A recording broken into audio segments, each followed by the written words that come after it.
Hello lovelies and welcome to my channel. So today we're going to be talking about facts about Farrah Fawcett as well as her favorite beauty products that you can still buy today.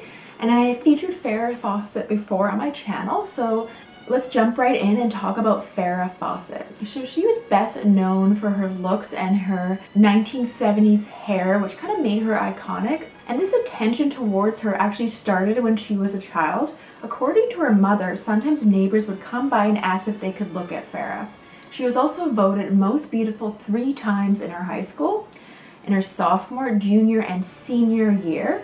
What was even more shocking was that she was on a list of the top 10 most attractive co-eds at Texas University in her freshman year.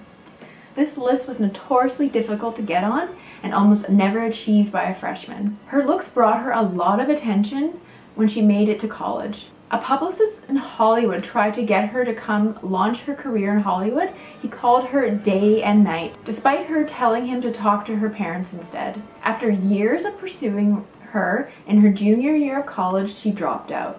She took him up on this offer and moved to Hollywood, a decision that forever changed her life. So this is very interesting to see how this would happen, but I'm thinking this is the day before social media and the internet, so I'm like, how on earth would this Hollywood agent find her in the 1970s or late 60s? And Farrah first became known for a poster, not a poster for Playboy or even a major publisher.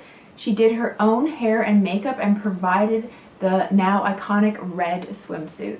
The poster ended up selling over 12 million copies and became synonymous with popular media in the 1970s. As a tribute to Farrah Fawcett, the Smithsonian had a display dedicated specifically to this poster. And this display features an original copy as well as a replica of the swimsuit itself. Before she really became famous, she appeared on the Dating Game.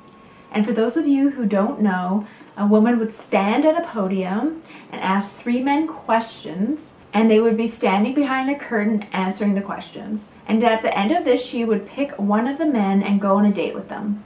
When the curtain was lifted, all 3 men got into a brawl. Apparently, they could not stand that she picked man number 2 after seeing how beautiful she was. And it was later revealed that the episode was an April Fool's joke and it had all been staged. Farrah's first and only husband was a man named Lee Majors, who would become known as the $6 Million Man, a role played in a TV show by the same name. While they were married, she hyphenated her name instead of taking his alone. She was a dedicated wife, and she would be home by 7 p.m. every night so that she could cook dinner before Majors got home. And it was because of him that she landed her role on Charlie's Angels, and the couple would regularly play tennis with Aaron Spelling, the producer of the show. The show almost didn't make it to production because the studio was worried that no one would want to watch a show with 3 female leads and no males for the main character. She eventually left the show, but no one can say for sure why. The most popular rumor was that Lee Majors was jealous of her success and how much it was keeping the 2 of them apart. They were described as ships passing in the night. Others say that it had more to do with money, and Farrah believed that she deserved more for her role on the show. Either way, she was obligated to do 5 seasons with the show. They reached an agreement that over the 2nd and 3rd seasons that she would make 6 guest appearances. They hired a new actress and introduced her as the younger sister of Farrah's character. And Farrah was also known for her hair, the Faucet Flip. She supposedly maintained the blonde by adding lemon juice into her hair to help lighten it. And she was also great at maintaining the hairstyle herself. It mostly just involved blow drying your hair with a slight curl, flipping it upside down and then back up and boom. And this hairstyle took off like wildfire in the 1970s. She was one of the few women considered iconic for their hair. Her marriage to Majors did not last forever, and reportedly that was his fault. One time when he was in Canada working on a movie, he asked his friend Ryan O'Neal to hang out with Farrah, and the 2 hit it off from there. They never formally married and had an on-again, off-again relationship. At one point, Farrah ended the relationship because she found him in bed with another woman. And they eventually got back together 4 years later, but most people believe it was just a publicity stunt and she had another man on the side. When Farrah passed away, O'Neal was Not in her will, but her boyfriend was. Most of Farrah's estate was left to her son Redmond that she had with Ryan. However, their relationship was far from ideal. He had notorious drug problems and was in and out of rehab all over the country. Tied in with his drug use was petty crimes. When he wasn't in rehab, he was in prison. He even attended his mother's funeral in handcuffs. He blames his parents for the way that he is, claiming that if he had been raised by someone else, he would have ended up differently. Farrah's success did not just lie in TV. After Charlie's Angels, she replaced Susan Sarandon in an off-Broadway production which ran for a few years.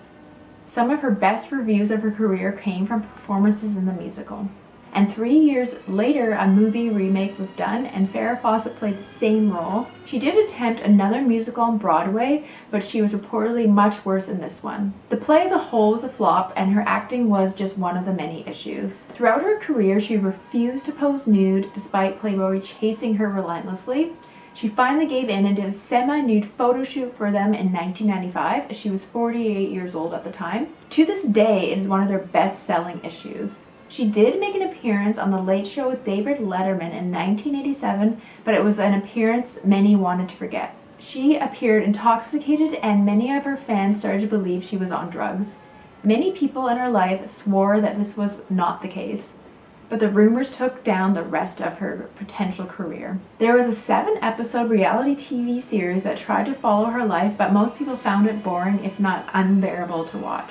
It reportedly did not show any of the actual interesting parts of her life and was filled with her doing mundane tasks. Farrah Fawcett passed away in 2009 from stage 4 colon cancer, and no one really talks about the day she died though, and the reason is she passed away hours before Michael Jackson, who was still in his prime. It would have been hard for her to compete with someone of that level of stardom, thus most news outlets neglected to report her death. And I remember this day so vividly because at the time I was doing an internship in LA and I went to go see a matinee movie. I think it was The Proposal with Sandra Bullock. And when I came out of the movie, it was a theater right on Sunset Boulevard near the Chinese Theater, right in the heart of Hollywood, and there was like people crowding everywhere. There's helicopters, all the news stations there, and it was just a crazy thing. And I don't even remember hearing about Farrah Fawcett that day because everything was about Michael Jackson. And so now let's talk about some of Farrah Fawcett's favorite beauty products. So there's an actual lipstick inspired by her called Nude Envie, and this is a really nice frosted pink shade, and you can still buy this one today. And for perfumes, Farrah Fawcett wore Donna Karan in the DKNY Delicious, and this is a kind of like an apple scented perfume. I really like this one. And she also loved Giorgio Beverly Hills, and this is a popular 1980s perfume which you could still buy today, as well as the Donna Karan one. And the Donna Karan perfume, the packaging is inspired by New York City's Big Apple nickname, and this one was launched in 2004, and it has notes of grapefruit, cucumber, magnolia, and the heart notes are apple, tuberose, white, muguet, rose, violet, and the base notes are white, amber, and woods. And Giorgio Beverly Hills is an American brand founded by Fred and Gayle Hayman in 1961 and is named after the luxury boutique whose sunny yellow and white striped awning inspired the perfume's packaging. This fragrance would go on to be one of the most successful, iconic fragrances of the 1980s. And this one was launched in 1981. And this fragrance, love it or hate it, captured the imagination of the public in the 1980s, and it was perfectly suited for the era's glamorous and over-the-top fashions. And this perfume was marketed with the new technology of scent strips, which could be done through direct mail. In 1987, the Giorgio Beverly Hills fragrance was sold to Avon for an astounding $165 million. So thank you so much for watching. I hope you enjoyed this video. Let me know who you want me to feature next. And don't forget to subscribe and hit the big red button below. Also, please don't forget to check out my YouTube membership. And with this membership, you get a monthly bonus behind the scenes video, as well as a monthly bonus live stream and 20% off Vintage Doll Cosmetics, my vintage inspired beauty brand. So this is located right next to the subscribe button. You'll see a join button. So I hope to see you there. All right, bye.